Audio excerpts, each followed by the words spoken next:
홈빌더 업체들 중에 1등 업체가 바로 이 닥터 호튼이라는 업체입니다. 이런 종목들에 좀 더 관심을 기울여야 된다는 생각이 드는 거는 미국의 집값 상승은 지금 되게 구조적인 요인 때문에 일어나는 거기 때문에 앞으로 단기간 내에 사라질 요소가 절대 아니에요. 주택 공급을 한 번에 늘리기에는 굉장히 부담스럽습니다. 이런 업체들 입장에서도. 향후에 조금씩 실적이 개선되면서 이 회사 이익이나 주가도 나아질 건데 결국에는 지금 집을 구하는 사람들은 실수요자예요. 언제까지고 기다릴 수가 없는 사람들입니다.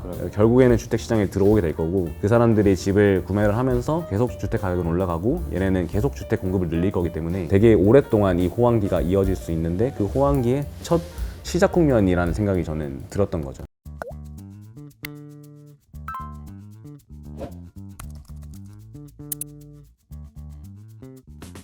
안녕하세요, 이호석입니다. 오늘은 연수루의 미국 주식 시간입니다. 안녕하세요. 안녕하세요. 네, 연수루의 돈이 되는 미국 주식 시간입니다.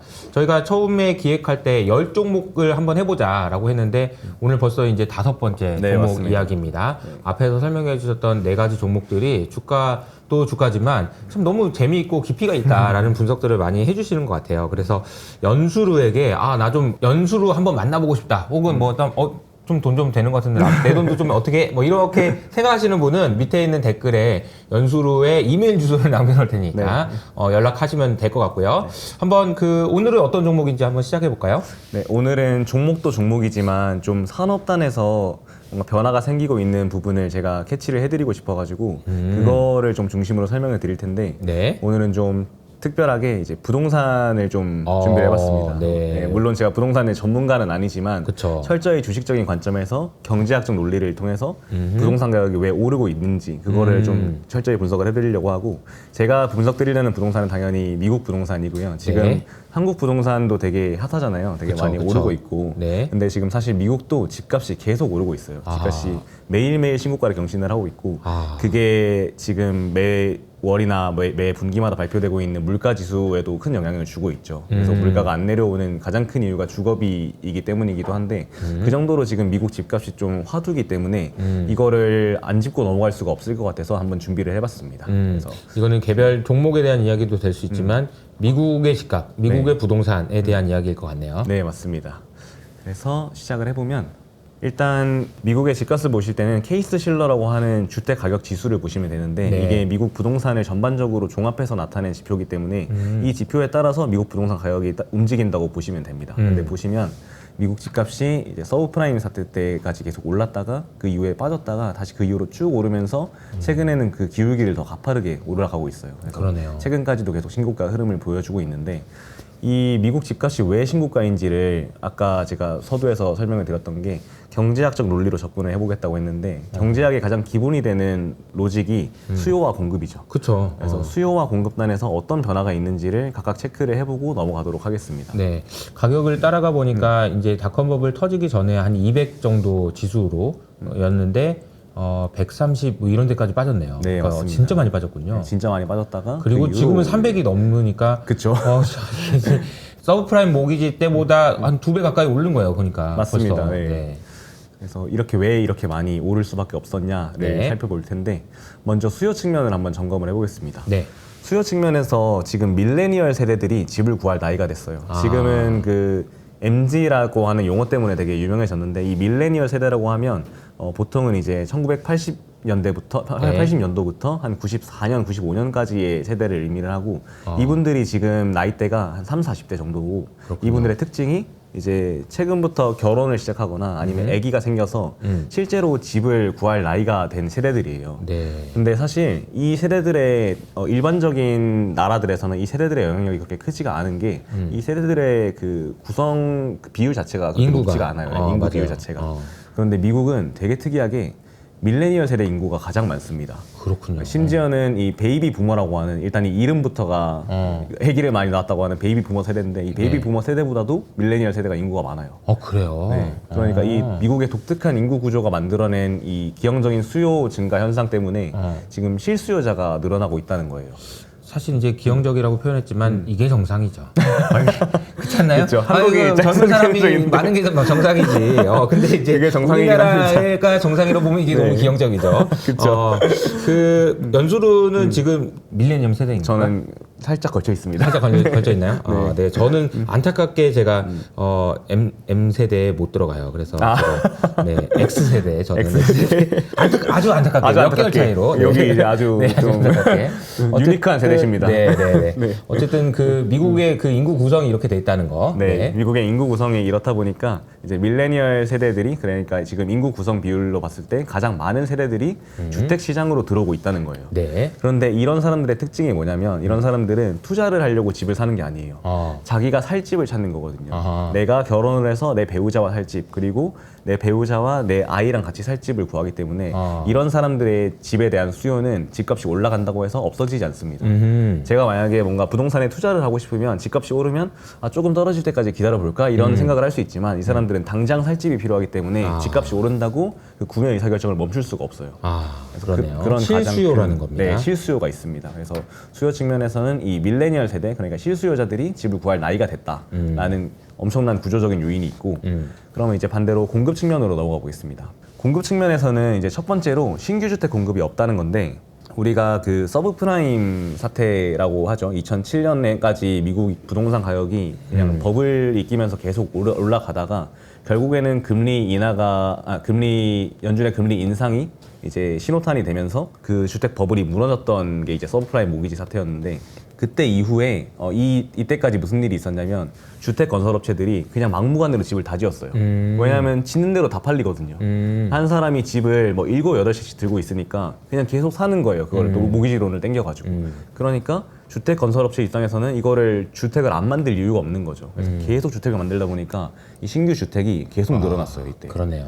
그러다가 이때 버블이 한번 빵 터지니까 모든 집들이 다 매물로 나오게 되죠. 그러니까 주택 건설 업체 입장에서는 주택을 만들 이유가 없는 거예요. 그러네요. 시장에 매물이 너무 많으니까.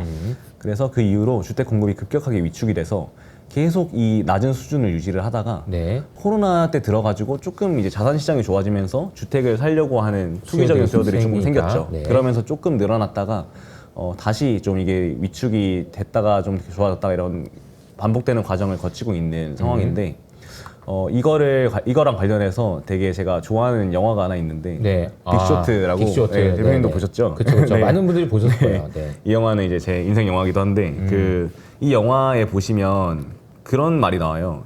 그 서브프라임 모기지 그 버블이 정점에 달했을 때는 집에 있는 개 이름으로도 주택이 있었다고. 그러니까 모든 사람들이 다 주택을 가지고 있고, 그것도 한 채만 가지고 있는 게 아니라 여러 채를 가지고 있었는데, 그렇게 할 수 있었던 이유가 금리가 너무 낮으니까 이거를 대출을 일으켜서 계속 집을 사면 그 집값이 계속 오르니까 자기는 대출을 일으킬수록 돈을 버는 그런 구조가 형성이 됐던 거거든요.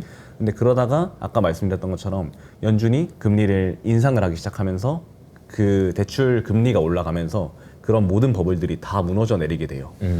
그래서 그 이후부터 이제 아까 보여드렸던 차트랑 같이 그 이후부터 신규 주택 공급이 줄어드니까 주택 재고거든요, 이게. 근데 주택 재고가 계속 줄어들어요. 재고가 줄어들었다. 네. 계속 줄어듭니다. 그래서 주택이 이제는 시장에는 점점 주택이 나오고 있는데 그게 계속 소화가 되다 보니까, 근데 신규 주택은 안 늘어나다 보니까 재고가 계속 줄어서 이 재고를 보시면 2010년 이후에 거의 10년 동안 줄어들기만 해요. 그러다가 이제 최근에 신규 주택 공급이 조금 늘어나면서 다시 이게 조금 올라온 건데, 아직까지 예전 수준에 비하면 거의 미미한 수준입니다. 그러니까 2008년에 이게 숫자를 보니까 한 거의 400만 채 정도가 재고. 네, 맞습니다. 400만 채. 거의 400만 채였는데. 네. 근데 지금은 이제 100만 채. 그쵸. 그러니까 4분의 1 토막이 난 거예요. 그쵸. 재고가. 시장에 나와 네. 있는 미국 주택의 재고가 이 정도로 없어졌다는 거죠. 그러네요. 충분한 그 구조 조정이 이 주택 시장에서 진행이 됐다.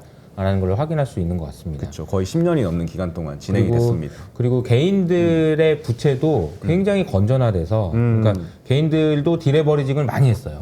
그 동안에. 맞아요. 근데 가지고 있는 자산은 많이 늘어나가지고 미국 개인들은 정말 부자가 된 거고요. 그렇죠. 이 상황을 여기서도 확인할 수 있습니다. 네. 그래서 이게 이제 경제학에서 우리가 흔히 배우는 수요와 공급 그래프인데, 이게 이제 수요 곡선이고, 네. 이게 이제 공급 곡선인데, 그 수요 곡선과 공급 곡선이 만나는 데서 가격이 결정이 되죠. 근데 제가 아까 말씀드렸던 게 실수요자가 늘어나니까 수요 곡선이 위로 이동하겠죠. 디마인드가 올라갑니다. D1으로 이 주황색 선으로 이동을 하고, 네. 공급은 신규 주택 공급이 없으니까 줄어들게 되겠죠. 네. 그럼 S가 왼쪽으로 이동합니다. 그러네요. 그래서 S가 S1으로 이동을 해서 원래는 가격이 여기였는데 가격이 올라가게 되는 거예요. 그러네요. 아주 기본적인 경제학의 원리를 이용해서도 미국 주택 가격이 왜 올라가는지를 설명을 할 수 있는 거예요. 정리하자면 미국 주택 시장에서 주택 가격에 상관없이 주택을 구매하고자 하는 실수요자들이 늘어나고 있기 때문에 인구 구조적으로 주택 수요는 늘어나는데 서브프라임 사태 이후로 주택 건설업체들이 주택을 짓기를 되게 좀 조심스러워하면서 공급은 줄어들고 있으니까 주택 가격이 올라가고 있는 거예요, 계속. 그런데 여기 이 트렌드를 부추기는 요인이 한 가지 더 있습니다. 네. 그게 뭐냐면 여기까지 들으셨으면 이런 생각이 드실 수도 있어요. 신규 주택 공급은 없는 건 알겠는데 그러면 기존에 살던 사람들이 이사를 가면 그 기존 주택 공급은 늘어날 수 있는 게 아니냐라는 의문이 드실 수 있어요. 그런데 공급 측면 요인 두 번째인데 기존 주택 보유자들도 집을 안 팝니다. 그 가장 큰 이유가 여기 보시면 이제 기존 주택 판매 데이터인데 이게 2007년 이것도 마찬가지로 서브프라임 사태 이후로 많이 줄어들었다가 네. 최근에는 이제 그 코로나 이후에 자산 가격이 전반적으로 오르면서 너무 많이 올랐다고 싶은 사람들이 좀 팔았어요. 그러면서 좀 늘어났다가 다시 좀 줄었어요. 이 22년 이후로. 그 이유가 뭐냐면 바로 금리 때문입니다. 이게 이제 금리 때문에 집도 못 파는군요. 그렇죠. 이게 30년 모기지 금리인데 미국인들은 보통 주택을 살 때 30년 고정금리 모기지 금리로 대출을 많이 해요. 그러니까 네. 고정금리로 대출을 한다는 게 중요한데 미국 모기지론의 90% 이상이 지금 고정금리 대출로 이루어져 있습니다. 네. 근데 이 고정금리 대출이 언제 이루어졌는지를 생각을 해보시면 네. 2010년대에 다 이루어진 거거든요. 근데 2010년대 모기지 금리를 보시면 3%대예요. 근데 지금 2022년부터 연준이 금리 인상을 시작을 했죠. 네. 그러면서 금리가 최고점에서 7.8%까지 올라갔어요. 그러니까 이때 대비 이때 모기지 금리가 자기가 빌렸던 대출 금리가 너무 낮으니까 그쵸. 지금 새로 모기지 원을 일으켜서 들어가기가 너무 부담스러운 거예요. 이거를 예를 들어서 쉽게 설명을 드리면 이게 이제 2012년도에 샀던 집이라고 해보겠습니다. 어떤 사람이. 근데 이게 2024년에 매물로 나온 집이에요. 둘 다 똑같이 집값은 5억 원입니다. 근데 이렇게 집의 상태가 차이 나는 거는 그동안 집값이 올라서 그래요. 예전에는 5억이 있으면 이걸 살 수 있었는데 지금 5억이 있으면 이거밖에 못 산다는 거예요. 그래서 덜 좋은 집이라는 거죠. 덜 좋은 집입니다. 같은 5억이면. 근데 구매 연도가 2012년이니까 모기지 금리가 3%예요. 그러면 월 이자 부담이 125만 원입니다. 그러니까 월에 125만 원씩 내면 전체 집값을 모기지로 대출을 했다고 했을 때 이 집에 살 수 있었던 거예요. 2012년에는. 네. 근데 2024년에 이 집을 구하기 위해서 알아봤을 때 모기지 금리가 7.8%이기 때문에 월 이자 부담이 325만 원이 됩니다. 그렇군요. 그러니까 이 말은 정리하자면 무슨 말이 되냐면 원래 여기 살다가 네. 여기 더 안 좋은 집으로 이사 가기 위해서 월에 200만 원, 그러니까 연에 2,400만 원을 더 내야 된다는 거예요. 네. 그러니까 기존 주택 보유자 입장에서는 이 집을 나갈 이유가 아예 없는 거예요. 이건 아니지. 네, 그쵸. 생각 드네. 네. 합리적인 이사 결정이 하나도 없기 때문에 그러네요. 이거를 선택할 이유가 아예 없어요. 네. 그러다 보니까 이 현상이 나온 거예요. 어. 기존 주택 판매가 안 나오는 현상이 나온 거예요. 그러네요. 그러니까 원래 2010년대에 낮은 금리의 대출을 끌어서 이 원래 좋은 집에 잘 살고 있던 사람들은 가만히 있어도 집값도 오르고 금리도 올라서 이제 이사 가기 부담스러우니까 집을 안 내놓는 거예요. 네. 그러니까 지금 미국 주택 시장이 어떤 상황이냐면 수요 측면에서는 실수요자들이 집을 구할 나이가 돼서 점점 들어오는데 공급 측면에서는 서브프라임 이후로 신규 주택 공급이 너무 제한적이고 그리고 기존 주택 보유자들도 금리가 높아서 집을 안 파는 거예요. 그러니까 제가 말씀드린 이 세 가지 수요와 공급단의 요인들이 되게 구조적인 이슈들이에요. 그러네요. 단기간에 형성된 게 아니라 지난 10년, 20년에 걸쳐서 형성된 요인들이기 때문에 저는 미국 주택 가격의 상승이 향후에 꽤나 오랜 기간 동안 이어질 거라고 보고 있습니다. 이런 구조적인 요인들이 해결될 때까지. 네. 그러니까 공급이라는 측면에서 보면은 신규로 집이 들어오던가 아니면 기존에 들고 있던 걸 팔아야 되는데 그쵸. 파는 사람도 없어. 새로 만들어진 것도 없어. 근데 M세대가 밀레니얼 세대가 집을 살려고 한다. 이런 거네요. 그쵸. 네. 그래서 이 세 가지 구조적인 요인이 있는데 이 중에 하나가 조금씩 해결이 되고 있어요. 그래요? 어떤 거죠? 바로 이겁니다. 기존 주택 보유자들이 집을 안 판다. 이게 가장 큰 요인이 됐던 게 금리 인상 때문이었잖아요. 네네네네. 근데 연준이 금리를 9월 달에 내리죠. 금리를 내렸죠. 그래서 9월 달에 4년 만에 연준이 금리를 내리기 시작을 했고 계속해서 연준은 금리 인하 사이클에 접어들 겁니다. 물론 그 속도에는 차이가 있겠지만 결국에는 금리를 장기적으로 내린다는 기조에는 변함이 없어요. 그래서 금리가 점점 내려가게 되면 아까 보여드렸던 이 모기지 금리 차트에서도 이 모기지 금리가 최근에 좀 내려오기도 했죠, 실제로. 좀 내려오면서 아마 기존 주택 보유자들 입장에서 조금은 주택을 내놓을 만한 유인이 생겨줄 수 있을 거예요. 그래서 기존 주택이 조금씩 공급이 늘어나면서 그래도 이 시장을 조금은 해소를 시켜줄 수가 있는데 어쨌든 간에 이 구조적인 요인들 때문에 집값은 구조적으로 계속 올라갈 거고 이 집값이 오르는 거에 수혜를 가장 크게 볼 수 있는 회사들이 바로 주택 건설 업체들입니다. 미국에서는 그 주택 건설 업체들이 굉장히 상장이 많이 되어 있어요. 네. 그 업체들이 하는 비즈니스는 그냥 간단합니다. 이제 건축 자재들을 사서 집을 지은 다음에 그 집을 파는 거예요. 그래서 이 주택 건설 업체들이 아까 보여드렸던 이 2008년까지 신규 주택 그 건설 호황기 때 주가도 그렇고 이익도 그렇고 되게 좋았어요. 네. 그러다가 이제 이 이후에 계속 장기 침체를 겪다가 이때부터 집값이 오르니까 얘네 입장에서는 제품의 판매 가격이 오르는 거거든요. 집값이 오른다는 거는. 네. 그러니까 이때부터 주가가 되게 흐름이 좋았습니다. 수익성이 좋아졌겠죠. 그렇죠. 네. 집값이 계속 오르니까. 그런데 이것도 결국에는 제조업이기 때문에 캐파라는 게 있고 이 캐파를 한 번에 크게 늘리는 게 불가능해요. 그래서 조금씩 주택 건설 업체들이 그 생산량 가이던스를 늘리고 있는데 그런 것들이 계속 추가가 되면서 주택 가격은 오르는 와중에 Q가 조금씩 늘어나면서 P랑 Q가 동시에 올라가는 그 국면을 이제 주택 건설 업체들이 누릴 수 있다고 저는 보고 있는데 보통은 보면은 저렇게 한번 된통 당하잖아요. 네. 그럼 캐파 올리는 게 너무 무서워요. 그쵸. 그래서 조심조심하게 돼요. 맞아요. 엄청 그러니까 이게 조금씩 사이클이 올려요. 길어져요. 그쵸.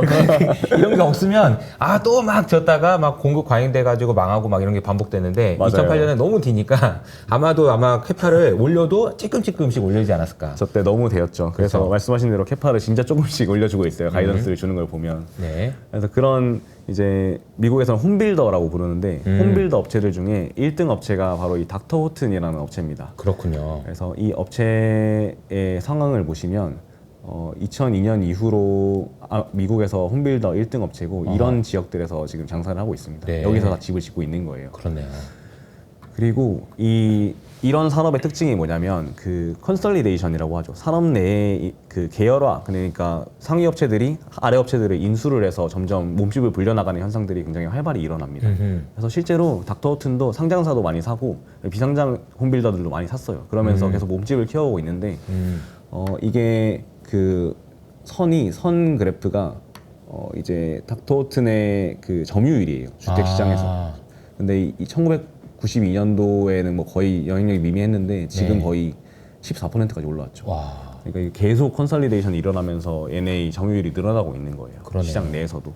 근데 이게 14%면은 이 시장이 진짜 플레이어들이 많긴 많나 보네요. 1위 정말 업체가 많아요. 14%면. 정말 많아요. 그래서 1위랑 2위랑 3위랑 그렇게 큰 차이가 나지가 않아요, 사실은. 그래서 그 상위 업체들 위주로 결국에는 시장이 재편이 될 거고 네. 그래서 상위 업체들 위주로 접근을 해야 된다는 저는 생각을 하고 있는 그러네요. 거기도 하거든요. 그리고 이 그림에서 특징적인 게 네. 어쨌든 이게 미국에서의 판매량인 거잖아요. 네, 그렇죠, 그렇죠. 이게 줄었는데 점유율이 올랐다는 것도 이 회사의 그 산업 내의 경쟁력이 강화됐다는 걸 의미하겠네요. 그렇죠, 그렇죠. 네. 이 회사도 어쨌든 그 파이낸싱을 제공을 해주거든요, 주택을 판매할 때. 근데 아무래도 물량이 많다 보면 그런 파이낸싱에서도 이점이 생기죠. 그러네요. 네, 그래서 점유율을 계속 늘릴 수가 있었던 겁니다. 네. 그래서 이 회사의 실적을 그냥 간략하게만 보시면 아까 말씀드렸던 것처럼 그 주택 공급이 2007년 이후에 줄어들면서 네. 주택 가격이 올랐잖아요. 네. 그러면서 이 회사가 실적이 되게 좋았어요. 그동안 10년 동안. 네, 보시면 거의 20% 이상의 성장을 한 해도 있고 거의 뭐 성장주네요. 성장주. 성장주입니다, 진짜. 네.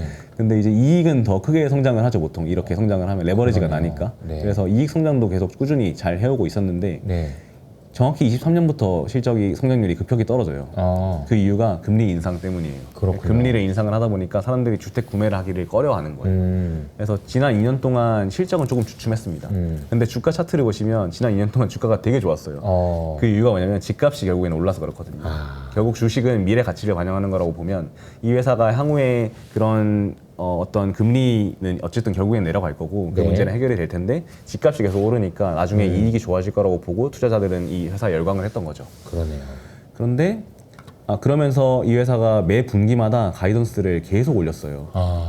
이 회사의 실적 증가 요인은 아까 말씀드렸던 것처럼 Q를 계속 늘리고 주택 생산을 점점 늘리는 거죠. Q를 계속 늘리고 그리고 주택 가격이 오르니까 P랑 Q가 동시에 오르니까 실적이 올라가는 거예요, 당연히.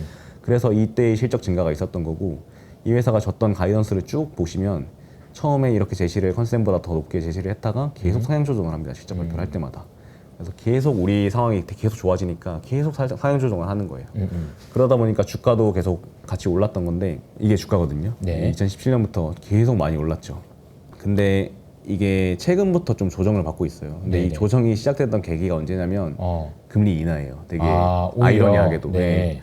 그 전까지 계속 금리 인하의 기대감으로 올랐다가 금리 인하가 실제로 시작되니까 9월부터? 주가가 조정을 받고 있어요. 근데 이 조정을 받는 되게 좀 나름 합리적인 이유가 있기는 합니다. 얘네가 실적 발표에서 이번에 무슨 얘기를 했냐면 11월에 했던 실적 발표 내용인데 모기지 금리가 아까 보셨던 것처럼 조금 최고치 대비로는 하락을 했죠. 근데 잠재 구매자들이 2025년에 금리가 더 낮아질 걸로 예상을 하고 있다는 거예요.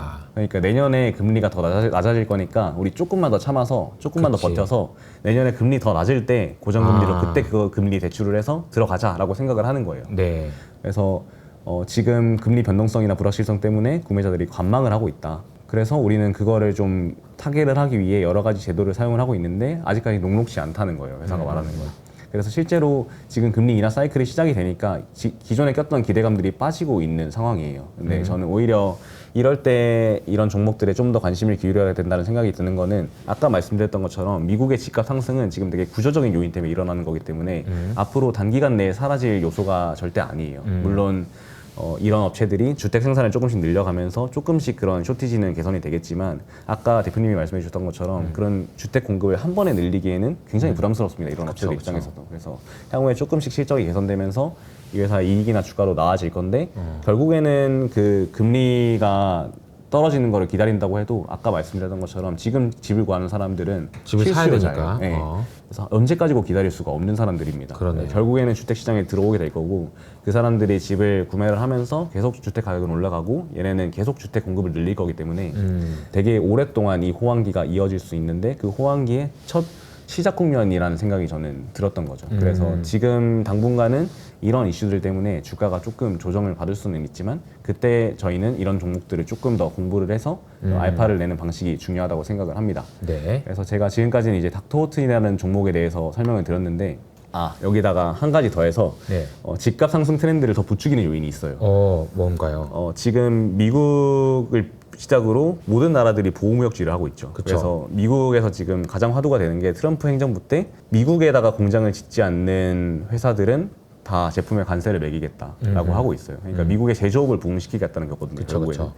그렇기 때문에 미국의 제조업이 부흥이 되려면 공장들이 지어져야 되기 때문에 그 공장들 주변으로 집값이 되게 많이 오르고 있어요. 특히 요즘에 텍사스 집값이 되게 좋아요. 맞아요. 텍사스에 공장을 많이 지으니까.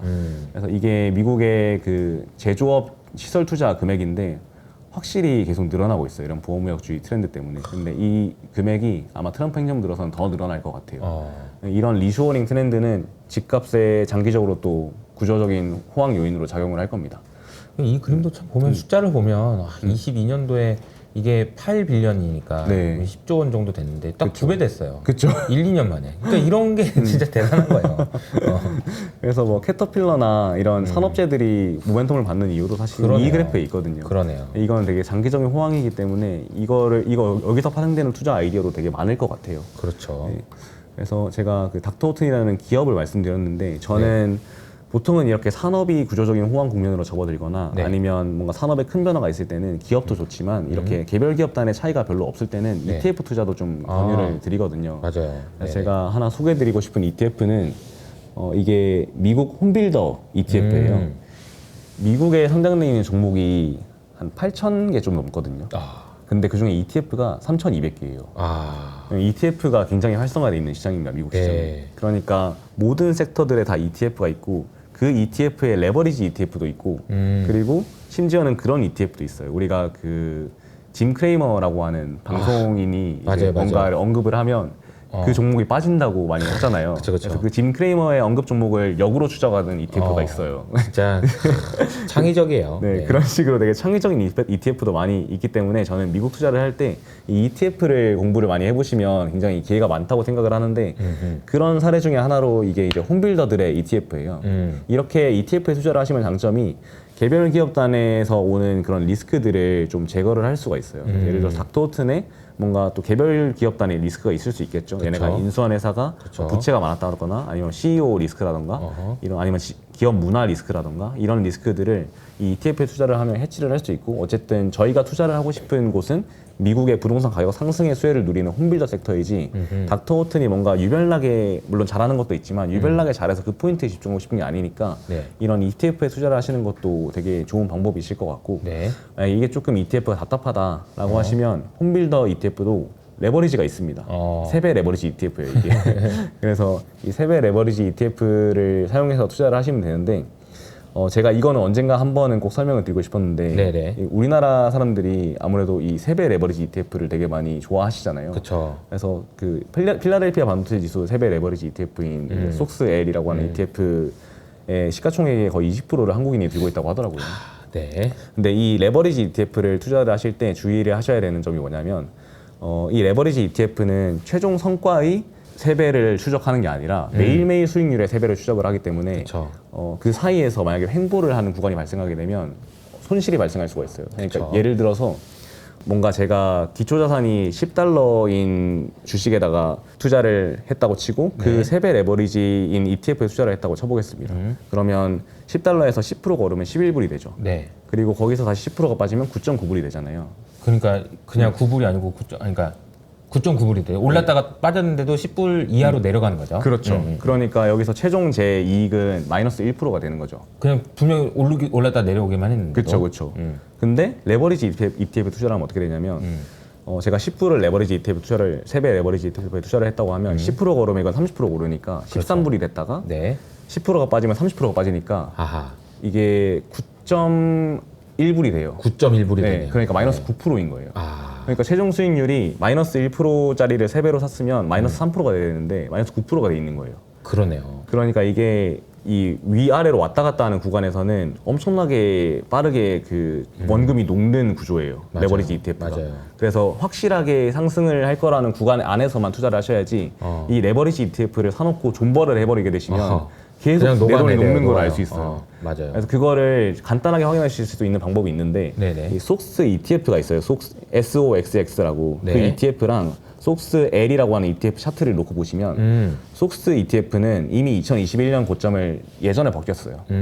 그걸 예전에 돌파를 했는데 속스L ETF는 그 고점을 아직 못 돌파를 했어요. 아. 그러니까 이 장기 수익률에 엄청난 차이가 있다는 거죠. 그래서 이거는 단기로만 이용을 하셔야 되고 반드시 장기로 봤을 때는 그냥 개별 갭에 투자를 하시거나 아니면 그냥 한 배짜리 ETF를 사용하시는 게 낫다라는 거를 말씀을 드리면서 오늘 좀 순서를 맞춰보도록 하겠습니다. 아, 요 마지막 멘트는 너무 중요하네요. 3배짜리 레버리지를 20% 우리가 들고 있다. 요건 좀 반성을 좀 해야 될 것 같아요. 이건 장기 투자 목적으로 가지고 있는 게 아니에요. 그쵸, 그쵸. 이거를 예를 들어서 뭐 테슬라를 지분율이 높다 이런 거는 좀 자랑할 만한데 그쵸.